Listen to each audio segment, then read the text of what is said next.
ഇന്ന് തന്നെ ഡൗൺലോഡ് ചെയ്യൂ. കാണൂ നിങ്ങളുടെ ഫേവറേറ്റ് ഷോസ്. നിത്യ, ദാ.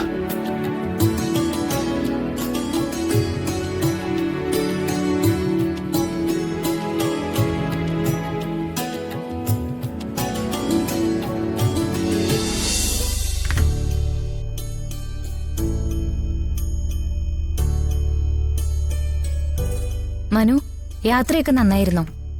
ആ, കൊള്ളാം. ഈ ഔദ്യോഗിക യാത്രകൾക്ക് ഒരു സ്വഭാവമുണ്ട്. നമ്മളൊട്ടും റിലാക്സ് ആയിരിക്കില്ല.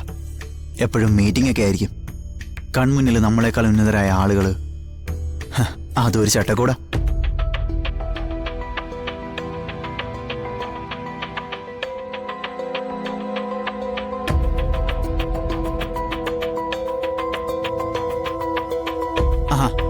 ഹരിയേട്ടന്റെ സോഷ്യൽ മീഡിയയിൽ ഞാനൊരു ലൈവ് കണ്ടിരുന്നു. അവരുടെ കുടുംബം ഒന്നിച്ച് കൃഷി ചെയ്യുന്നത് നല്ല രസമുണ്ടായിരുന്നു കാണാൻ. താൻ കണ്ടില്ലേ? ഞാനൊന്നും നോക്കിയില്ല. എന്താ നോക്കാതിരുന്നേ? ഇനി അതിനും തനിക്കെന്തെങ്കിലും വിരോധമുണ്ടോ? എനിക്ക് വിരോധം ഉണ്ടായാലും ഇല്ലെങ്കിലും ഇവിടെ എന്തെങ്കിലും കാര്യമുണ്ടോ മനു? ഞാൻ അത് നോക്കിയിട്ട് എന്ത് ചെയ്യണമായിരുന്നു? അച്ഛനെ അമ്മയെ കാണിക്കണമായിരുന്നോ? അതിന്റെ പേരിൽ ഇവിടെ ഒരു സംസാരം ഉണ്ടാക്കണമായിരുന്നോ? താൻ എന്തൊക്കെയാ പറയുന്നേ? ഹരിയേട്ടൻ കൃഷി ചെയ്യുന്ന കണ്ടിട്ട് ഇവിടെ ആരെന്തു പറയാനാ? മറ്റാര് പറഞ്ഞില്ലെങ്കിലും മനുവിന്റെ അമ്മ പറയും. ഹരിയേട്ടൻ നിത്യേച്ചി വിവാഹം കഴിച്ചത് ഇവിടെ അമ്മയ്ക്ക് ഇഷ്ടമായിട്ടില്ല. അതിനെ ചൊല്ലി ഇവിടെ പല സംസാരങ്ങളും ഉണ്ടായിട്ടുണ്ട്. ഒരു ദൂരയാത്ര കഴിഞ്ഞു വരുമ്പോ ഞാൻ ഇങ്ങനെയൊക്കെ പറഞ്ഞു എന്ന് കരുതി ഉടനെ ചെന്ന് അമ്മയോട് ചോദിക്കണ്ട. അതിനും കുറ്റം വരുന്നത് എന്റെ തലയിലോട്ടായിരിക്കും. താൻ ആകെ ടെൻഷനിലാണല്ലോ. എടോ, അതൊന്നും സാരമില്ല. വിവാഹത്തിന് എന്തായാലും എനിക്ക് ഉണ്ടാവാൻ പറ്റിയില്ല. പക്ഷേ എനിക്ക് അവരൊന്ന് വിഷ് ചെയ്യണം. നമുക്കൊന്ന് അങ്ങോട്ട് പോയാലോ? വേണ്ട, മനു തനിച്ചു പോയാ മതി. ഞാനൊന്നും വരുന്നില്ല. എടോ, നിത്യേച്ചോട് എന്തിനാ ദേഷ്യം കാണിക്കുന്നല്ലേ ചോദിക്കാൻ പോകുന്നത്? എനിക്ക് ആരോടും ദേഷ്യമില്ല. എനിക്ക് എന്നോടേ ദേഷ്യമുള്ളൂ. ചില നേരത്തെ ഒരു മടുപ്പ് തന്നെ തോന്നി തുടങ്ങിയിട്ടുണ്ട്.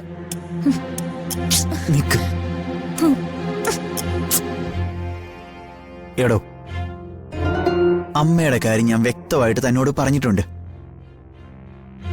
അമ്മയ്ക്ക് ആരോട് എങ്ങനെ സംസാരിക്കണമെന്ന് അറിയില്ല. എനിക്കിനി അമ്മയെ പഠിപ്പിക്കാൻ പറ്റത്തില്ലല്ലോ. ഞാൻ മോശം കുടുംബത്തിൽ നിന്ന് വന്നതാ. ഞാനും മോശം. എല്ലാരും കൂടി ഇരിക്കുമ്പോഴേ ഹരിയേട്ടന്റെ നിത്യേച്ചിന്റെ കാര്യം മനുവായിട്ട് ഇവിടെ എടുത്തിട്ടുണ്ട. അതിന് വിലക്കുണ്ട് ഇവിടെ. അതിന് മാത്രമല്ല, പലതിനും വിലക്കുണ്ട് ഇവിടെ.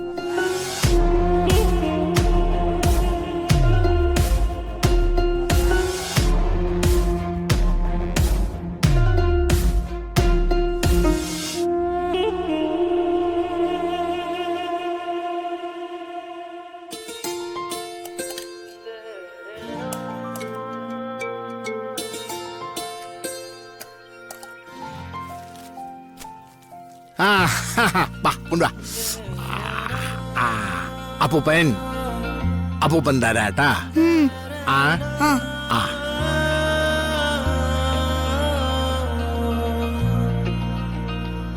അല്ല, പാടത്തേക്കൊക്കെ ഇറങ്ങിയപ്പോ നമ്മുടെ ഭക്ഷണ രീതി തന്നെ അങ്ങോട്ട് മാറിയല്ലേ?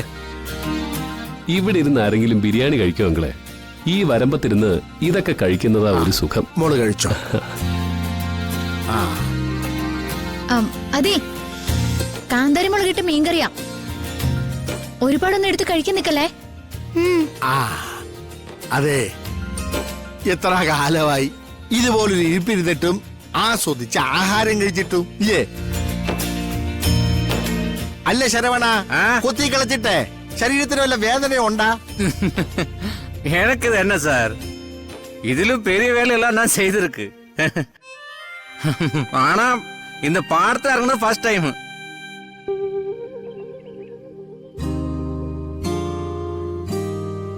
അച്ഛന് ബുദ്ധിമുട്ട് എന്തെങ്കിലും തോന്നുന്നുണ്ടോ? ബുദ്ധിമുട്ടൊന്നുമില്ല മോളെ. ഇവിടെ ഇങ്ങനെ ഇരുന്ന് ഈ പാടത്തിന്റെ കാഴ്ചകളൊക്കെ കാണുമ്പോ ജീവിതത്തിനൊക്കെ വേറൊരു രീതിയിൽ നോക്കിക്കാണാൻ പറ്റുന്നുണ്ട്. അതുപോലെ ഈ കൃഷിയുടെ കാര്യം പറഞ്ഞ ഇയാൾ ഇത്ര ആവേശം കാണിക്കുമ്പോഴേ താൻ എന്താ ഇങ്ങനെ കാണിച്ചു കൂട്ടുന്നെന്ന് എനിക്ക് തോന്നിയിട്ടുണ്ട്. പക്ഷേ ഇത് വല്ലാത്തൊരു അനുഭവം തന്നെ അല്ല. എന്നിട്ടും എന്താ ആളുകൾ ഇതിലേക്ക് ഇറങ്ങാത്തെന്നാ ഞാൻ ആലോചിക്കുന്നത്. മടി തന്നെ രഘു. ആർക്കും ചെളിയും ചേറൊന്നും പറഞ്ഞിട്ടില്ലല്ലോ. എല്ലാവർക്കും വൈറ്റ് കോളർ ജോലി തന്നെ വേണം. അപ്പോ കാലം കുറെ കഴിയുമ്പോ പാടം തരിശായിട്ട് തന്നെ കിടക്കും. കയ്യൂക്കുള്ളവൻ അത് നികത്തി കെട്ടിടങ്ങൾ പണിയും. നമ്മളാണെങ്കിൽ തമിഴ്നാട്ടിൽ നിന്ന് പച്ചക്കറികൾ മേടിച്ച് ഓണത്തിനും വിഷുവിനൊക്കെ അതെടുത്ത് അങ്ങോട്ട് ഉപയോഗിക്കും. ആമാ, അത് ശരിയാ. അതെ, ഇനി ഏതായാലും ഓണത്തിനും വിഷുവിനും ആര് തമിഴ്നാട്ടിലെ പച്ചക്കറി കാത്തിരുന്നാലും നമുക്ക് അങ്ങനെ ഒരു കാത്തിരിപ്പില്ല. മോളെ, നമുക്ക് വേണ്ടതൊക്കെ നമ്മൾ ഈ പാടത്ത് കൃഷി ചെയ്യും. ശരി, എല്ലാം പെട്ടെന്ന് കഴിച്ചോ. ഈ പണിയെടുക്കുന്നതിനിടയിലേ ഇടവേളകൾ ഒരുപാടൊന്നും അനുവദിച്ചു തരാൻ പറ്റില്ല. ആ കണ്ട അവന്റെ യഥാർത്ഥ സ്വഭാവം വെളിവരുന്ന കണ്ട.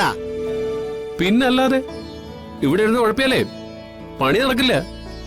അമ്മാവൻ പെട്ടെന്ന് കഴിച്ചേ. ഞാൻ മോക്ക് കൊടുക്കട്ടെ. ആ, മോള് കഴിച്ചേ. ആ കഴിക്കും മോളെ. നല്ല സ്വാദാ.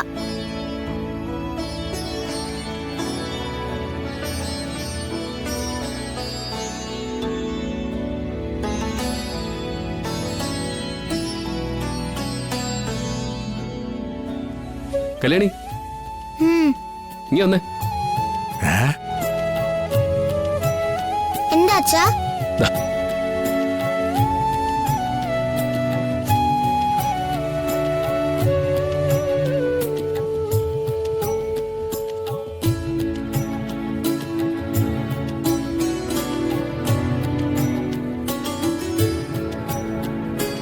നിത്യ, ദാ.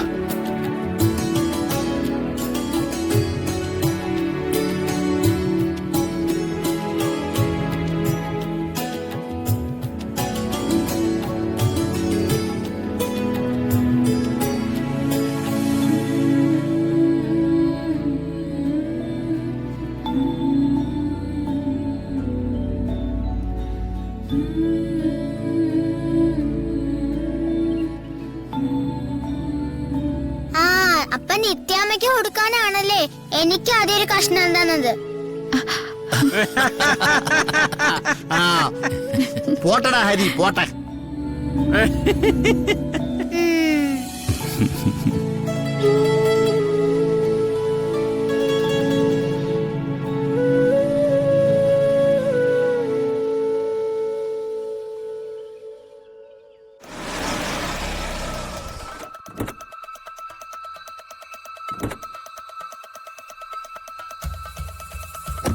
വാ, ദേ കുട്ടികൾ വന്നു, വാ. മധുര നൊമ്പരക്കാറ്റ്